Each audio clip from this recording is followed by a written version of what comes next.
मैं डाउट में था कि तुम आना हो कि नहीं। मैं तुम्हारे आसपास नहीं आ सकता था। खुराना तुम पर हर पर नज़र रखता है। तुमसे मिलना मतलब खुराना की नज़रों में आना था, जो मैं नहीं चाहता था। पर मैं एक बार कंफर्म करना चाहता था कि तुम आना हो कि नहीं। फिर कैसे पता चला? एक दिन तुम मंदिर में आई, जहाँ तुम्हें बस्ती वाली अम्मा मिली, जो अपने बेटे से परेशान थी, और तुम उसे अपने घर ले गई। हाँ, उसके बाद तुम एक दिन भाई की पड़ताल करने मंदिर में आई थी।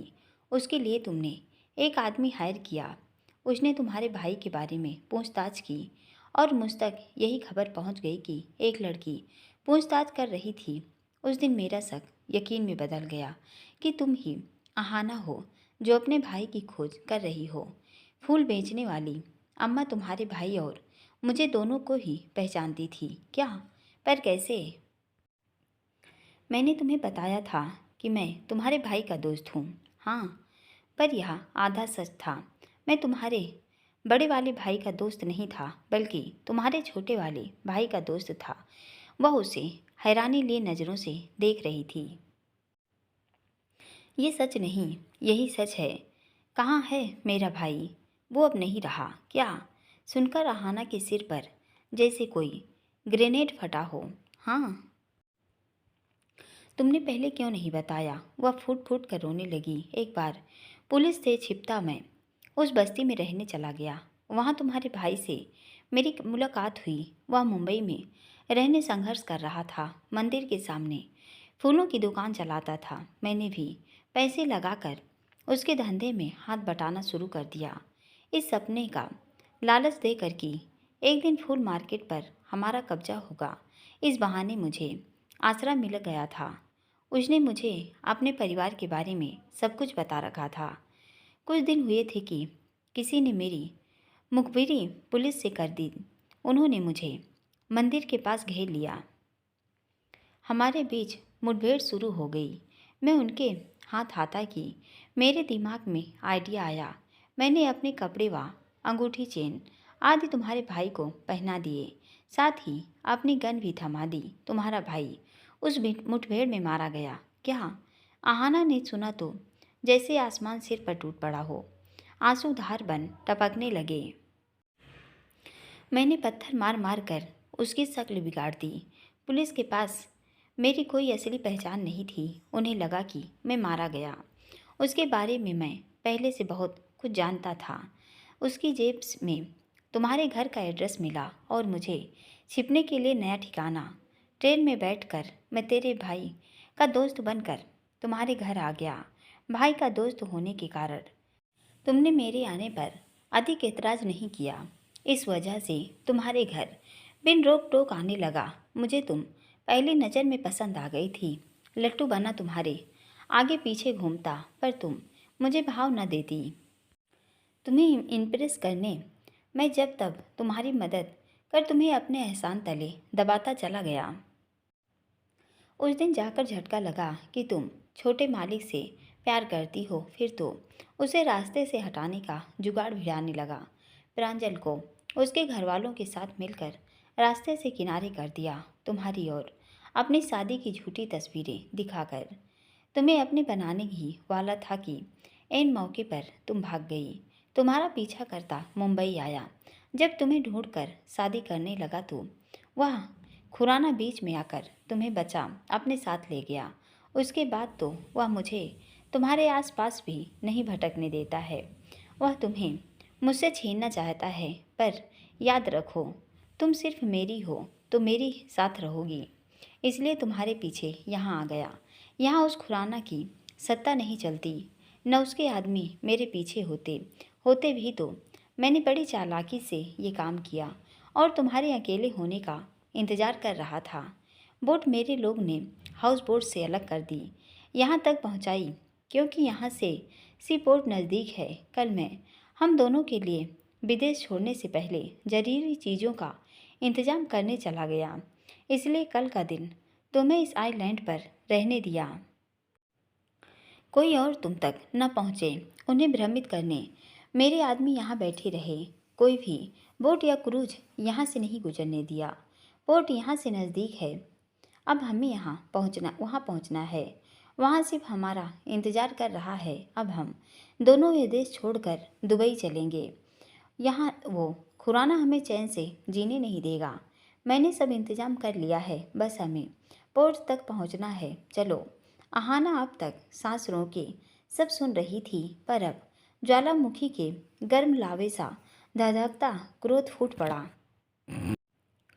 तुम कितने बड़े झूठे व मक्कार हो, ये तो छोटे मालिक से मिलते ही मुझे पता चल गया था कि तुमने उन्हें अपनी और मेरी शादी की झूठी तस्वीरें दिखाई और मुझसे कहा कि उन्होंने शादी कर ली, पर तू मेरे भाई की मौत का जिम्मेदार होकर मुझसे शादी करने का ख्वाहिशमंद हो रहा है। तूने कैसे सोच लिया कि मैं इसके लिए तैयार होंगी? मेरे भाई की मौत के जिम्मेदार हैं, मुझे और छोटे मालिक को दूर करने के भी जिम्मेदार हैं। मैं तुम्हें जिंदा नहीं छोड़ूंगी। उसने वहाँ पड़ा एक बड़ा सा गोला पत्थर हाथ में उठाकर उसके सिर पे दे मारा। अचानक हुए इस हमले से वह सिटपिटा गया। सिर से खून की धारा बह निकली। दोनों हाथ सिर पर लगा दिया क्योंकि वह दर्द के कारण घूम रहा था। अब आहाना ने वहाँ से भागने की कोशिश की तो उसने उसका पैर पकड़ लिया। कहाँ भाग रही है? चल मेरे साथ। आहाना जमीन पर गिर गई। छोड़ मुझे। उसने पैर छुड़ाना चाहा। उसने नहीं छोड़ा तो वहाँ पड़ा दूसरा पत्थर लपका। तेरे जैसे नीच के साथ मैं कहीं नहीं जाऊंगी।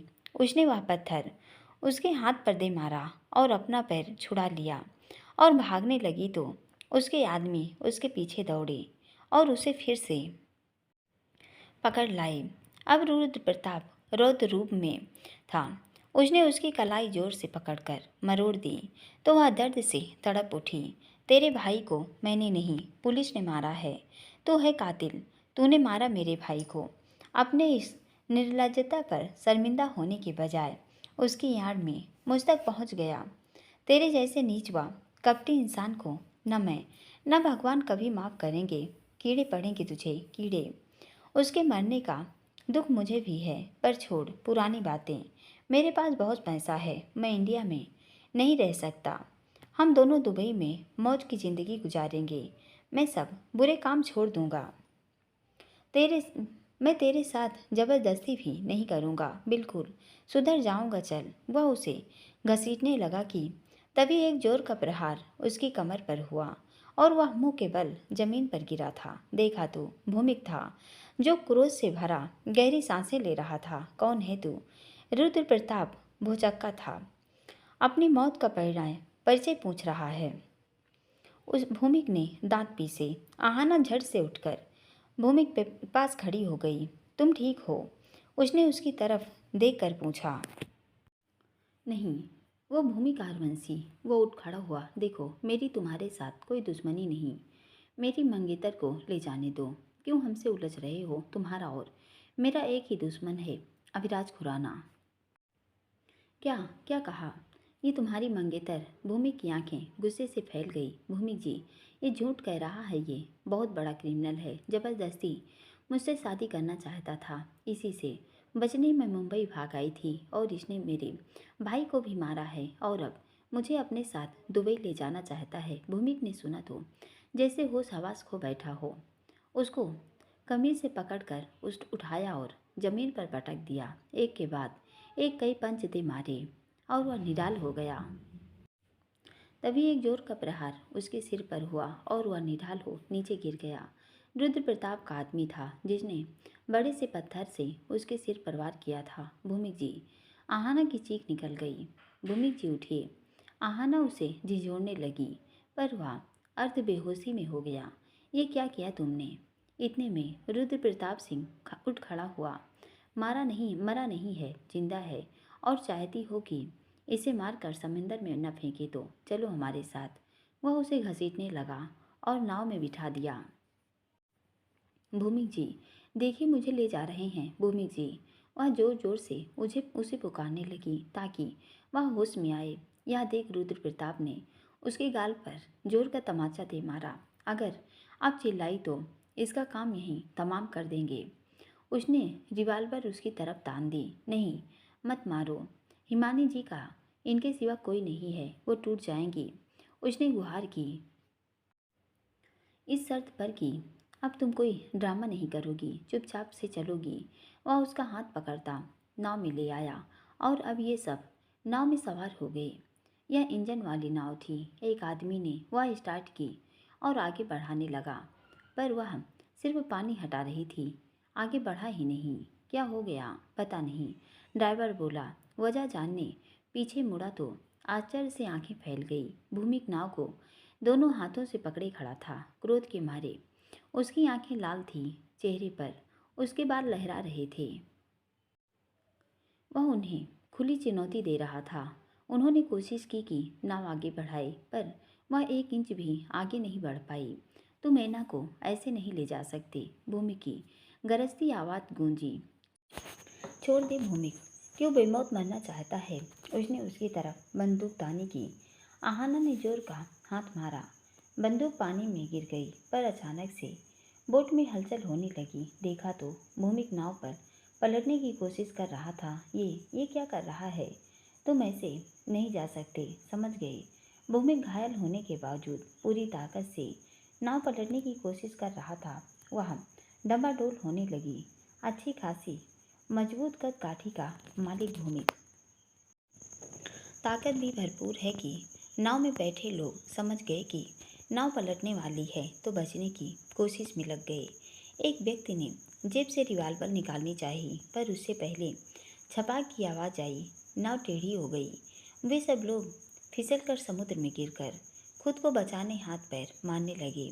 आहाना भी खुद को बचाने हाथ पांव मारने लगी। रुद्र प्रताप की नज़र उस पर पड़ती और वह उसकी तरफ बढ़ता कि उससे पहले भूमिक ने समुद्र में छलांग लगा दी।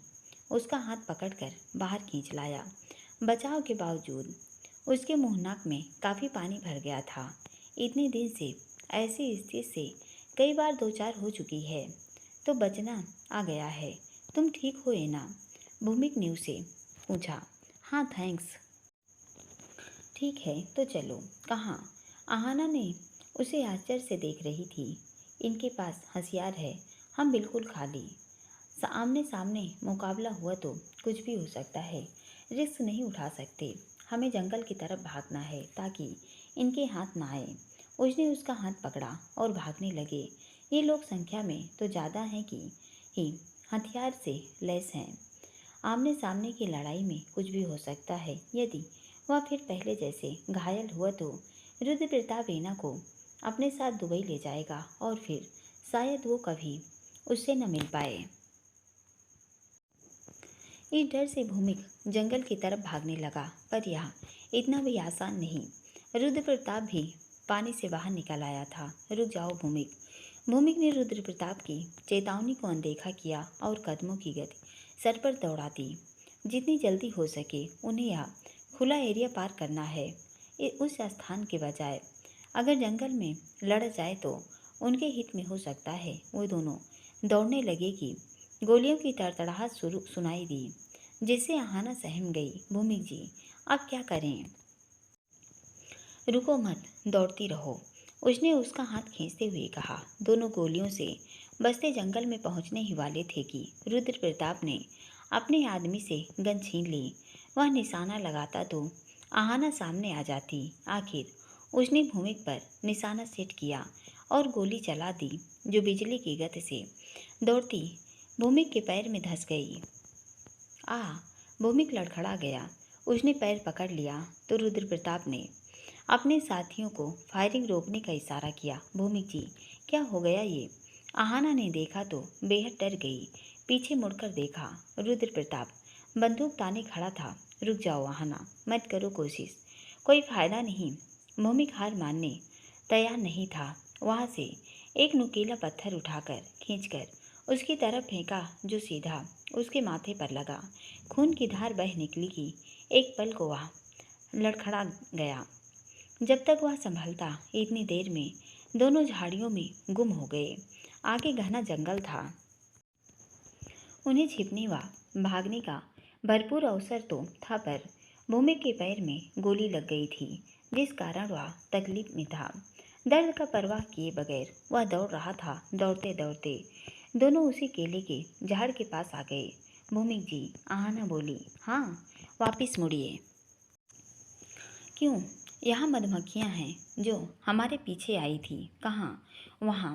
उसने उस फूलों के पौधों की तरफ उंगली का इशारा किया तो भूमिक के होंठों पर मुस्कान तैर गई। उसके दिमाग में रुद्र प्रताप से पीछा छुड़ाने का आइडिया जो आ गया था।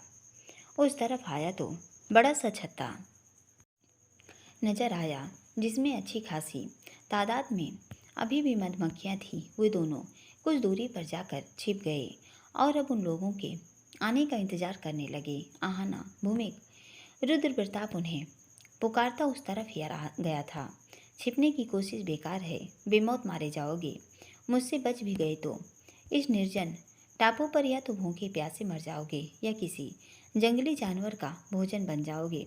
कोई तुम्हें बचाने नहीं आएगा, यहाँ तक कि अविराज खुराना भी नहीं। यह टापू किसी नक्शे में नहीं आएगा। ये चूल्हे चूहे बिल्ली का खेल छोड़ो और सामने आ जाओ। कम से कम जिंदा तो रहोगे। धमकी में लिपटा लॉलीपॉप दे रहा था।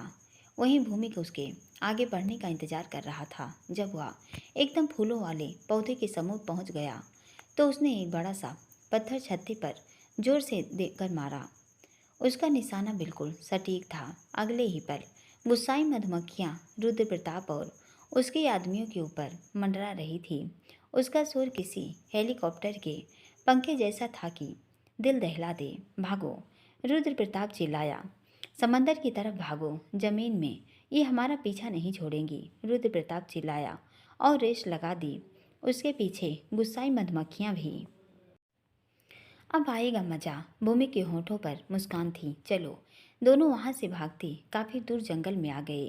पर अब भूमि के पैर का दर्द असहनीय होने लगा था। खून भी काफी मात्रा में बह चुका था, जिससे जिससे शरीर में कमजोरी महसूस होने लगी तो चलना भी कठिन लगने लगा। तो एक जगह पर बैठ गया। भूमिक जी, हमें जंगल से बाहर निकलना होगा। आपको गोली भी लगी है, खून भी बह रहा है। मैं कुछ जंगली जड़ी बूटी ढूंढ लाता हूँ जिससे दर्द में राहत मिले और खून बहना बंद हो, कहकर वह वहाँ से कुछ पत्ते ढूंढ लाया। लो, इनका पेस्ट बनाकर मेरे पैर में लगा दो, कहकर वह लेट गया। आहाना ने उन पत्तों को एक बड़े से पत्थर के ऊपर रखकर एक गोल पत्थर से उसको पीसा और उसके घाव पर लगा दिया, जिससे उसे राहत मिली। पर वह टिक नहीं पा रहा था। कुछ कपड़ा होता तो बांध देती। नज़र अपनी अपनी मिड्डी के नीचे वाले पतले घेरे पर पड़ी और फाड़ दिया। ये क्या कर रही हो? भूमिक ने पूछा। इससे लेप अपनी जगह पर टिका रहेगा। ऐसे ठीक था, फाड़ने की जरूरत नहीं थी। बांधने दीजिए, कहकर वह कपड़े को उसके पैर पर लपेट कर बांध देती है। अब भूमिक चित लेट गया। अब क्या करेंगे? थोड़ी देर बाद उसने भूमिक से पूछा। हमें इनसे बचकर बोट तक पहुंचना ही होगा, तभी हम यहाँ से बचकर निकल सकते हैं। अब हम यहाँ भी नहीं रुक सकते। गोली ज़्यादा देर शरीर में रहेगी तो जहर फैलने का डर है। यह सुनकर आहाना बेहद डर गई है। यह सब उसकी वजह से हो रहा था, जिस कारण भूमिक भी मुसीबत में पड़ गया। वह सुबकने लगी तो भूमिक उसे हैरानी से देखने लगा। क्या हुआ? यह सब मेरी वजह से हुआ है। मेरी बुरी किस्मत मेरा पीछा नहीं छोड़ती, जिस वजह से सबके जीवन में आफत बनकर आती हूँ। ऐसी फालतू विचार तुम्हारे दिमाग में आते कहाँ से हैं? मुझे अपने साथ ले जाने की उस दुष्ट ने यह जाल फेंका जिसमें आप भी फंस गए। तुम खुद को क्यों दोषी मान रही हो? हूँ मैं दोषी? अगर मेरी वजह से आपको कुछ हो गया तो हिमानी मैडम को कैसे फेस करूँगी? क्या मुंह दिखाऊंगी? मैं खुद को कभी माफ़ नहीं कर पाऊँगी। आप ऐसा करो, चले जाओ।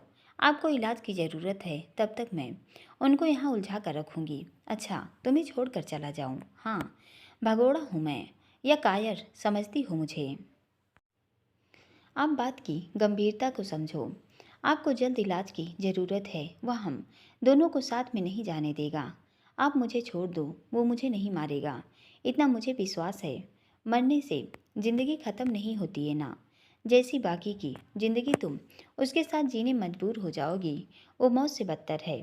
अनजान देश में तुम उसके गुलाम बनकर रहोगी। न जाने कहाँ ले जाए तुम्हें।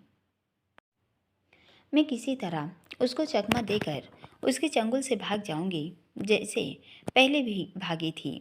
पर मेरी वजह से आप उसके गुस्से का शिकार हो जाओगे। वह खूनी दरिंदा है, न जाने कितने कत्ल किए हैं, एक और करने में नहीं हिचकिचाएगा। जाओ, आप चले जाओ।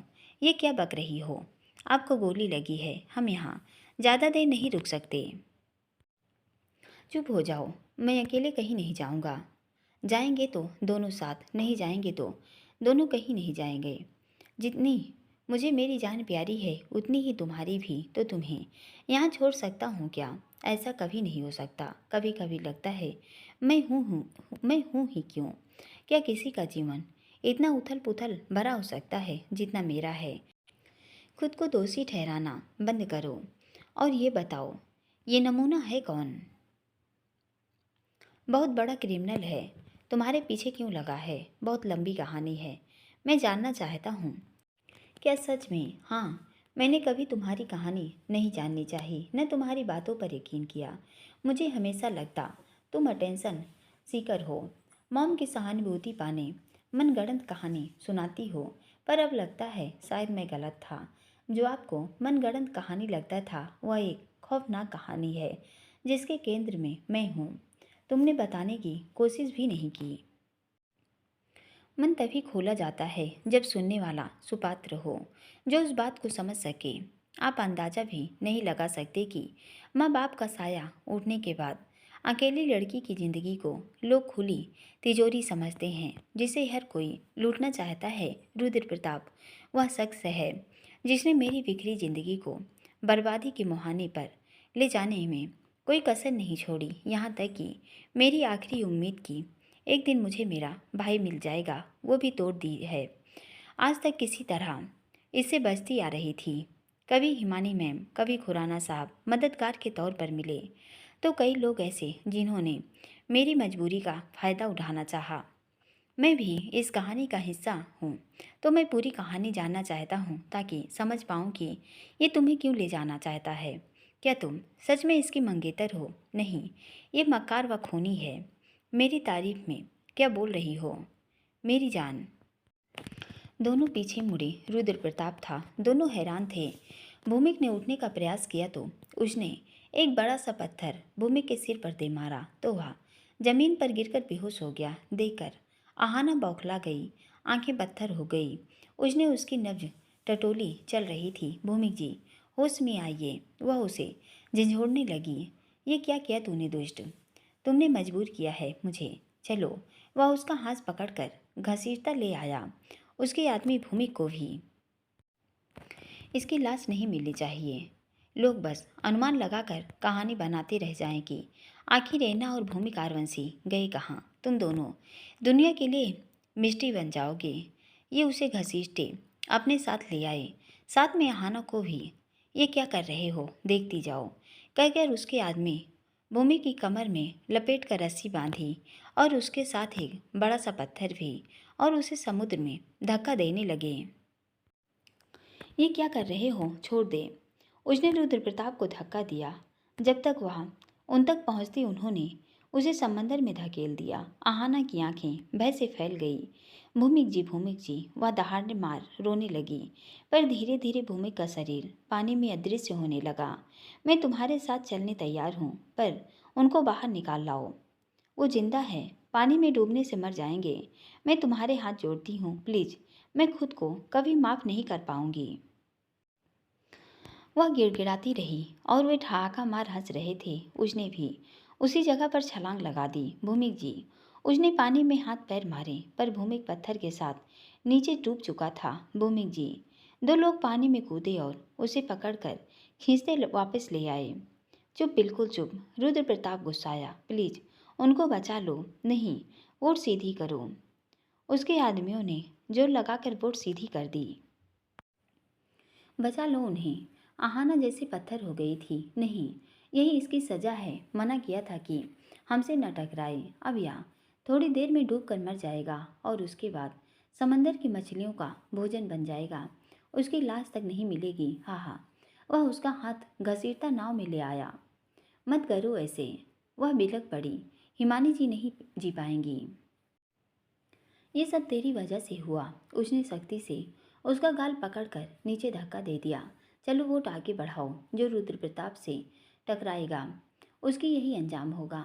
ड्राइवर ने बोट का इंजन स्टार्ट किया कि तभी एक आग का गोला सनसनाता आया और उसके माथे पर धंस गया और वह उल्टा पानी में लुढ़क गया। आश्चर्य से आंखें बाहर निकल आई जब सबने गोली की दिशा में देखा।